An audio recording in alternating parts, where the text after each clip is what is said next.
আজ সকালবেলা বাড়ির কাজ করতে করতে এই পাথরটা হঠাৎই চোখে পড়ে গেল, আর পাথরটাকে দেখে মনে হলো খুব সুন্দর একটা শেপ। তাই পাথরটাকে আর ফেলে না দিয়ে ঘরে নিয়ে এসে কিছুটা মাটির কেলে নিয়ে আমি এর সঙ্গে কাজ করতে শুরু করে দিলাম। করতে করতে হঠাৎই মনে পড়লো দুর্গাপূজার ঠিক 5 দিন পরে লক্ষ্মী পূজা, আর লক্ষ্মীর বাহনকে পেঁচা। তো চলো সুন্দর একটা পেঁচাই তৈরি করে ফেলি, যে ঘরে থাকলে মনও ভালো থাকবে আর ধন সম্পদের বৃষ্টি হবে। আর অনেক টাকা পয়সা তো সবারই প্রয়োজন, তাই না?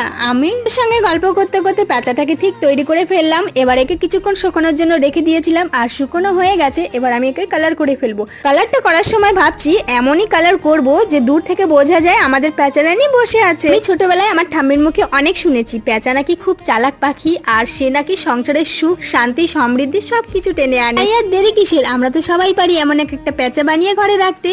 ফাইনালি আমার পেঁচারানি কমপ্লিট। আর পেঁচারানিকে দেখতে কেমন লাগছে সেটা তোমরা কমেন্টে কেউ জানাতে ভুলো না, আর সাবস্ক্রাইব করে পাশে থেকো বন্ধুরা। তো আজকের মতো এখানে সবাই